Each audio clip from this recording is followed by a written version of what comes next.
Yep. Yes. You sure? Yes. Good morning and welcome to the August 26th Let's Talk. So today we'll talk a little bit about the same things we always talk about, COVID-19. So the numbers in Arizona, trending in the right direction. Continue to trend in the right direction. We need that to continue. We know schools started up about 2 weeks ago for in-person schools in some of the districts, some of the others last week. One of the things we're looking at is if we can continue this same trend with schools being open at Westminster Village and in the state of Arizona, that I can't read the writing because it's too small, but as of the first Friday in September, so I think it's September 4th, if we continue to see that same trend, what we want to do and what we'll plan to do is on Monday, September 7th, is do away with the second 5 days of isolation. So if you leave campus from independent living, instead of having a 5-day isolation with a 5-day restriction, we'll go to a pure 5-day isolation, which is what we're doing now, and eliminate the second 5 days. So again, if Arizona continues to see the number of positives trend down, we'll have just a 5-day isolation without the additional 5 days. Starting on September 7th, and we'll make that announcement hopefully on Friday, September 4th. Don't hold me to those dates because I did that without a calendar. What we'll then do is continue to watch for an additional 2 weeks. So if during the additional 2 weeks the trends continue to go the same direction, without a big jump because of the schools being open or because flu season might be starting at that point, we'll go to a 3-day isolation with an additional 2 days of sympathy checks. Symptom checks, not sympathy checks. We can do both, I guess. We'll do sympathy checks from activities. We're sorry that they have to wear a mask. Yeah. I mean a shield. Yeah. So we'll go to a 3-day and a 2-day with the symptom checks. And again, that would be looking at that on Friday, September 18th with the start of September 21st. So again, the good news is as Arizona trends in the right direction and Westminster Village continues as good results with what we have in place, we'll continue to open up a little bit more. Again, we're trying to do this on a slow and steady pace, but quick enough that we get the good results that we want.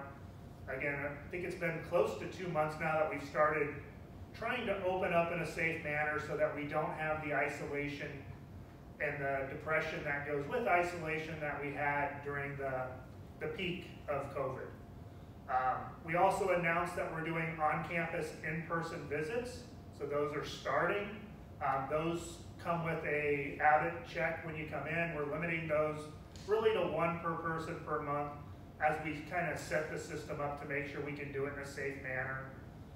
More information about that will come out on the 360 letter that comes out tomorrow, along with us watching the trends to change to the 5-day and then eventually the 3-day isolation. But the on-campus visits, I know the families and the individuals that have had those, it's made a world of difference. And again, we're trying to get in those people who are can't really go off campus right now for a visit, getting them in first, but Kate and Leslie are handling those, and again, I think they're going very well, and we're actually starting to do some of those visits in the healthcare center and assisted living as well. So again, feels like things are going in the right direction. Feel really good about where we're at as a campus. Feel better about where we're at as a state. And again, we need people to continue to do the right thing, which is, again, even though you might be going off campus, don't go in a casino, don't go to Disneyland yet. Don't go out to dinner if you have a choice. Really, again, be cautious, but it is okay for us to start getting some sense of normalcy back in our lives. We're talking with Mike and his team about when is the right time to open up the cafe, when is the right time to open up Donnelly's. We made some of those changes to housekeeping, and I think those have been welcome. And again, the next steps will be looking at when can we get back to what we've traditionally had for housekeeping. And again, if Arizona, if Westminster Village continues down the right track, I think we could see that sometime in October, which is what we all want. We want to get back to that sense of normalcy. One of the other things changing in the near future, hopefully in the next day or two, is I'm going to be leaving Chapman-Nurnberg Hall, and that means we can open that up, and you can't see it on the screen, but over here there's a ping pong table, and I know Megan is in the process of buying a golf driving range, a shuffleboard, so we can get some more small group activities, independent activities, and utilize Chapman-Nurnberg Hall as we always have as a resident place instead of a staff space. I will be moving into the conference room over by HR, the employee break room, which is good. I need to get closer to the break room.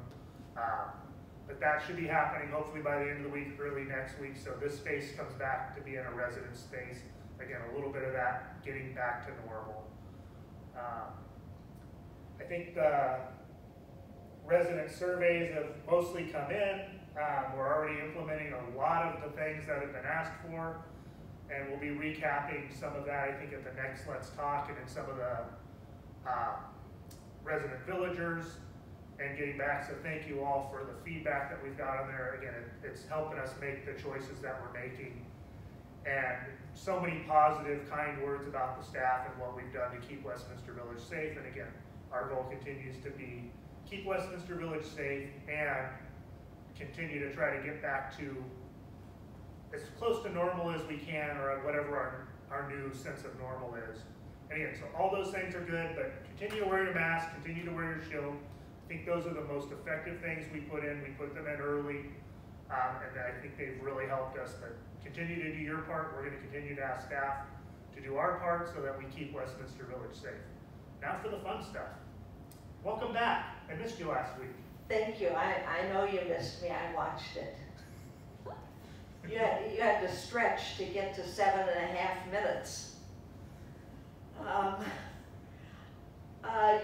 You talked about family visits, and it was a little bit confusing, and I just want to make sure that people understand that they can have family visits now, and those take place in apartment number 1040, and there is plexiglass there, and those will keep going as long as families want to come and visit.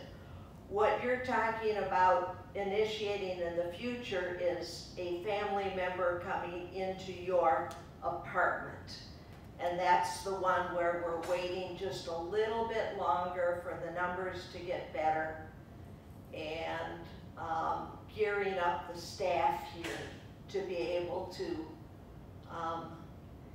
escort family members in the shortest distance possible and type thing. But I have several things on my list I would like to talk about today, and one of them is the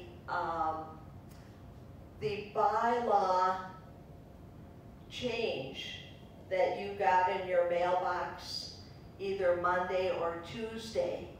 And I want to just tell you a little bit about why the Residents' Council is talking about the bylaw change. Last year, the nominating committee had difficulty finding residents willing to run to be on the Residents' Council. And some of the common drawbacks that people see is, oh, I have to stand up in front of the whole room full of people and tell them what happened at the meeting. You know, there's, that was scary for me too when I had to do that. And I've come a long ways in order to be able to sit here with Tom and do this now. And I'm still living. anyway, the nominating committee had come back to the residents council and said, you know, it's really difficult to find qualified, willing people to run. And it's like when we go out this year to look for a nominating committee, nobody's going to even want to be on the nominating committee to talk to people to run. And I know that COVID has brought along situations with residents that make them feel safer staying in their apartments. There's just a lot of circumstances this year for these elections. And we talked about a couple of different ways of doing things and thought, let's just take some pressure off the nominating committee by not making them have to find 2 or 3 people to fill each position. If they find well-qualified people, however many it is, and put them forth, we're trusting the nominating committee to say, of this group of people that we're putting forth for the residents to vote on, we think there are enough qualified people in there for you to be able to make a decision on who you would like to be a representative for you. The Residents' Council responsibilities are, it's a two-way street. We listen to what administration says, and we pass that information along to residents, and we listen to what residents say, and we pass that information along to administration. And it's just about being neighborly and friends and caring. You don't have to be an expert. You don't have to have worked in the restaurant or the food service business to be a committee chairman for the food service. It's just a group of people who care about residents and want to make their life better. Anyway, in order to affect that change, we need to make a slight change to the bylaws that says that the nominating committee has to only find 1 or more people to be willing to be a candidate and nominated for the residents to vote on to be on the council. Now, I use the word vote, and we've heard a whole lot about the word vote in the last 2 weeks with the DNC conventions and the RNC conventions. And I'm not talking about that kind of voting. I'm talking about what showed up in your mailbox was a ballot. And I want you, is that showing up on the screen? Yep, oh, it is. I want you to vote. And I'm here today asking you to do that, to fill out your ballot, sign the envelope, and put it in the ballot box. And I'm gonna, the ballot box is locked, but I'm gonna keep my eye on it and see how many people are putting ballots in there. And if you aren't pulling that information out and reading it and making a decision, I'm going to be following Matt around when he brings the ice cream cart on Fridays. And if you haven't voted, I'm going to ask you to do that, because I feel that strongly about this change. And it's going to help strengthen the Residents' Council. What else was I going to talk about? Well, I'm going to jump in real quick because you mentioned one thing, and again, as a campus, we want you to vote for this. But I did want to put out a quick reminder of our practice has been over the years to keep politics out of the common areas of Westminster Village, and we've noticed a few political masks and signs up. So again, as part of keeping Westminster Village civil, let's keep the politics out of the common areas and out of the areas where we share with each other. And remember, again, first and foremost, we're a part of this community, so we want you to vote on this. We want you to talk about this. Right. But the other stuff, let's leave for inside your individual apartments. Again, so I ask that we follow that practice that we've had for 30 years, which is let's keep the politics out of life at Westminster Village as much as we can. So again, I would ask that we do that. Now you can go to your other stuff. It was a good opening. I don't know what other stuff I could tell you, I've been in Prescott for 7 days, and we went up there thinking it was going to be a nice, cool retreat. And we got up there and we escaped the 115 degrees of Scottsdale, but we had 100 degrees in Prescott, and we had humidity. And then the smoke started drifting in from the California wildfires. And it was, our whole world is changing. I'm not advocating any political position on that. That's just, we had a good time. We fed the deer and the javelinas and the red-headed woodpeckers and the chipmunks and the hummingbirds. And it was nice to just sit out on a deck and relax and not to have to wear a mask because you were outdoors. And I hadn't been out since the campus safety measures had been put in place. And I thought, I don't need to get away. But when I got away, it was, oh, I really needed to do this. It was good just to see 4 different walls and eat a little bit different food.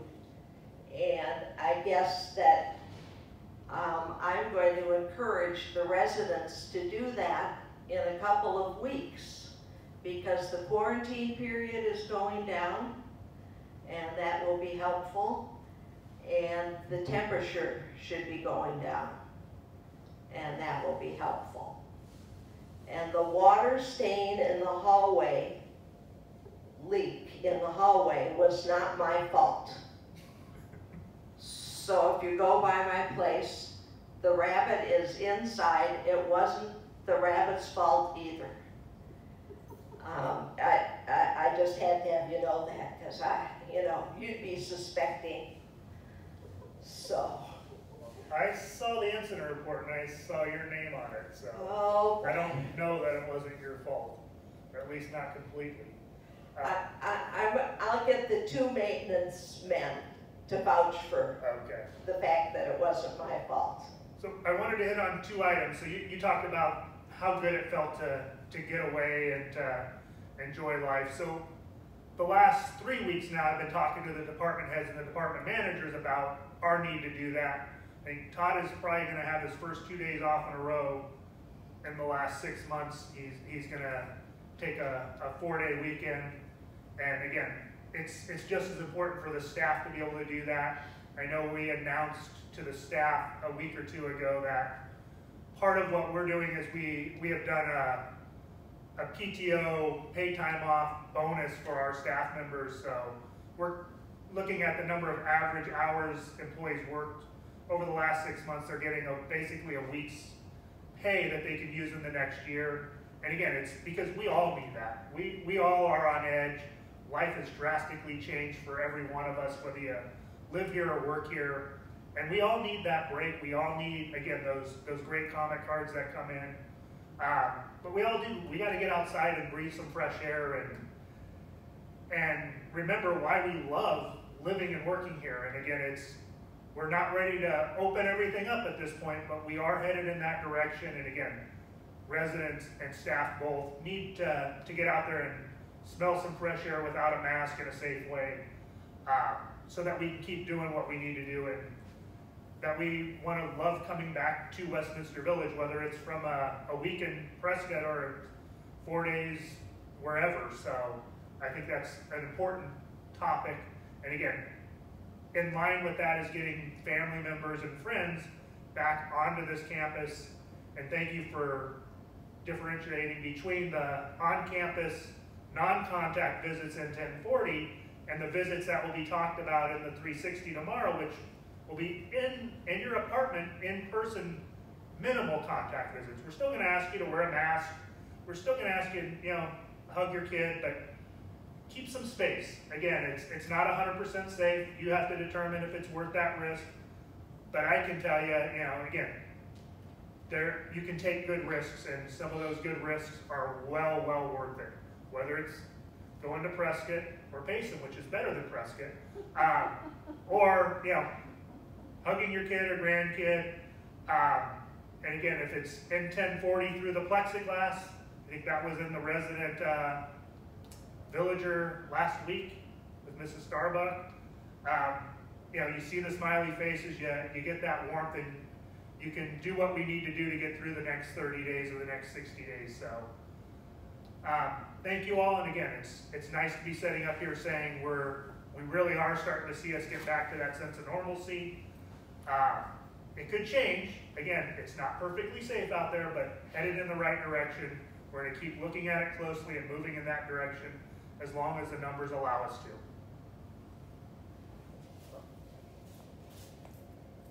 That's my final word. Vote early, vote Thank you. often, right? Yes.